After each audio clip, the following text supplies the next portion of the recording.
Seahawks look to keep their playoff hopes alive as they face division rivals the Denver Broncos tonight on Sunday Night Football. Coverage begins at 7:30 with NFL Primetime presented by Miller Lite, and then Mike Patrick, Paul McGuire, and Joe Theismann bring you this tough AFC West matchup. For more info, log on to ESPN.com. Wendy had to be loving that, and how can that come right back at you? I'm going to tell you, you make the 2-4-8-10, you get on the next lane, you regroup, you say, okay, get back into what you're doing. Does not look like a bad shot. Might have gotten a little bit further right than she had been. And that actually looks almost identical to the one Kim Terrell left on the right lane. Pins just left the deck. Well, there was a host of pins around the 7 pin and didn't knock it down. Bad break for Wendy. Really, really bad break. She had just closed to within 6, and now she trails by 39 pins. Kim Terrell stepping up in the 6th, working on 2 strikes. One thing Kim really worked on this week, her coach, Rod Ross, is a gold level certified coach, really helped her stay in the moment, stay on top of things, and not second guess herself, because sometimes she second guesses herself and she gets lost. It was kind of a reinforcement. Great shot. She's trying to take advantage of her moves, her execution, something she's worked very hard on. Owens and Joyce Terrell actually behind Brian Markowitz and his lovely wife. I saw Joyce Terrell during the break looking as nervous as ever and giving me the nod as in, yes, I am. She made a quick phone call to have some fingernails put on after. I think she was biting them away here. I think so. Well, Kim, one of the weaknesses Kim said she had this week was the last day of match play. She wasn't aggressive enough on her first shot. And I think maybe we saw a little of that a little bit earlier. The last few shots, she's come back strong. And basically, it was when the lanes were changing. When she'd go to another pair, she felt like they were changing. She double guessed herself. There. Light shot, blowing the rack.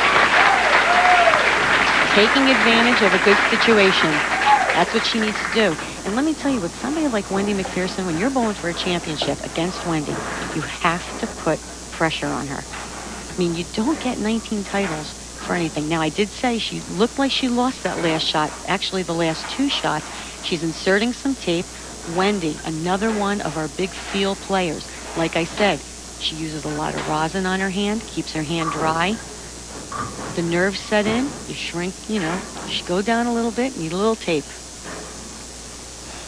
Here's a look at our leaders throughout the week. Each round, Wendy on top there 4 of the rounds. Leanne Barrett a couple, and Lisa Bishop, after the end of 3 rounds of qualifying, was our leader. Okay, Wendy, let's see what the tape did for you. Gets the ball out onto the lane a little more. Whoa! She made him dance. I'd have to see that one again to see which pins actually all fell. I bet they'll show it to you. I'm sure they will. Hangs on to that one, gets it down the lane. Doesn't quite catch it the way she had been. Barely hits the head pin. Comes back. Knocks out the 2, the 4, the 7, and the 5. Had to look at that.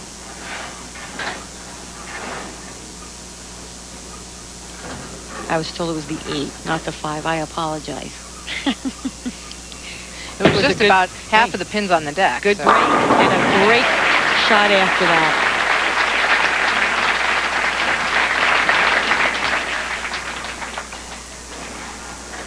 Well, it's still a 39-pin match. Kim Terrell now up in the 8th frame, working on 4 strikes.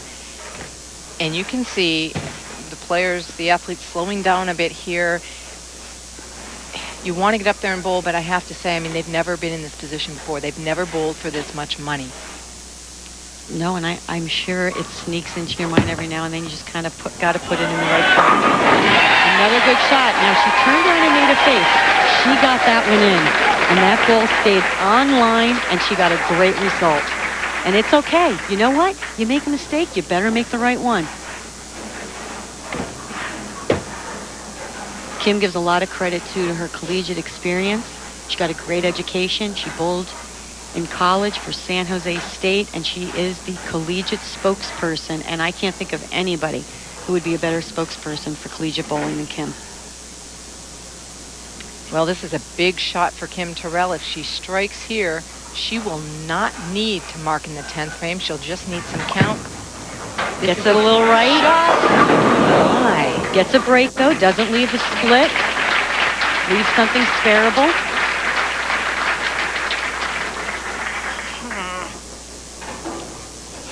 Definitely missed right down the lane. Hit that little bit of hang, but gets a break and not leaving a split. This is spareable.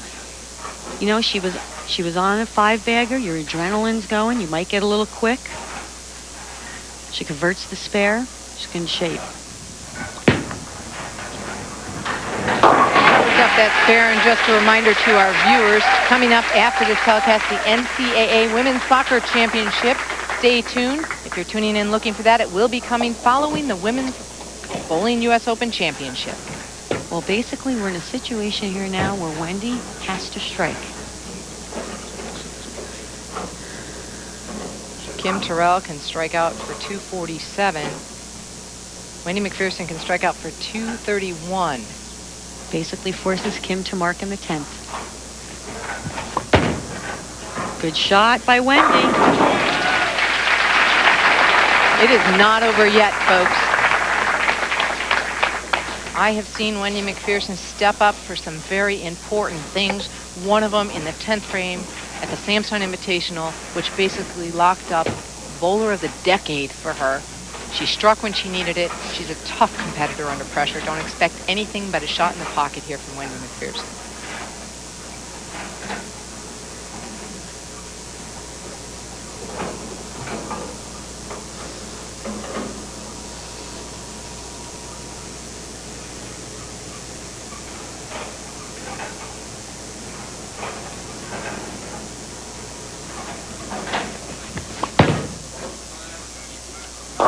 Pulled up on that one a little bit, but kept it on line. Got a light hit. You are not Bowler of the Year 4 years in a row, Bowler of the Decade without being able to step up to the plate. That's right, and you ought to know. And you're not runner-up either without doing that, but Wendy will need to pull one more out of her hat here to force Kim Terrell to get that mark in the 10th frame.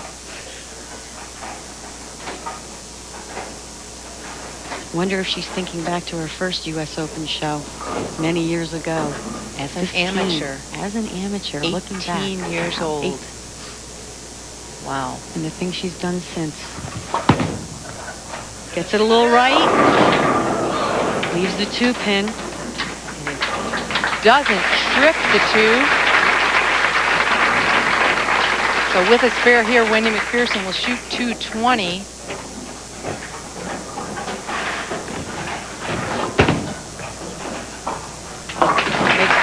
Build a great game. So Kim Terrell will need to step up and just get 7 pins on this first shot to win her first major title and her first title in 2 years.